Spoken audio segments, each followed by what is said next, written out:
শুভ দুপুর। আজকে সকাল, সকাল মাছ বাজারও ছিল। এজন্য মাছগুলা কেটে বেছে ধুয়ে রাখতে অনেক লেট হয়ে গেছে।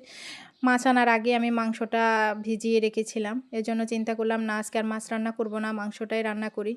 এজন্য আমি আগে আলুগুলা ভাজি করে একপাশে রেখে দিয়েছি আর মসলাগুলা আদা, জিরা, রসুন, পেঁয়াজ এগুলা ব্লেন্ড করে এর উপরে হলুদ, লবণ, মরিচের গুঁড়া, ধনিয়ার গুঁড়া এগুলা দিয়ে এক বাটিতে তৈরি করে রেখেছি। এখন তেলটা যখন গরম হয়ে গেছে তখন আমি মসলাগুলাকে দিয়ে ভালোভাবে মসলাটা কষিয়ে মাংস দিয়ে দিয়েছি। মাংসটাকেও ভালোভাবে কষিয়ে নিয়েছি। সাথে ভাজি করা যে আলু ছিল আলুগুলাকে দিয়েও কষিয়ে নিয়েছি। আজকে মাংস থেকেও হাড়গোড় বেশি। পা, মাথা, গলা, পাখনা। তারপরে আমি পরিমাণ মতো ঝোলের জন্য জল দিয়ে দিয়েছি। মাংসটা যখন সিদ্ধ হয়ে গেছে গরম মসলা দিয়ে নামিয়ে নিয়েছি। এরপরে রান্নাবান্না শেষ করে আমি চলে গেলাম মেয়েকে নিয়ে পুলিশ হসপিটালে।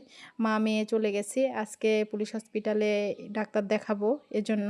ডাক্তার দেখিয়ে মা মেয়ে বাসায় চলে এসেছি। বাসায় আসতে অনেক দুপুর হয়ে গেছে। আসার পথে রাস্তা পার হবো এমন টাইমে ট্রেনও এসে গেছে। সবাইকে শুভ দুপুর।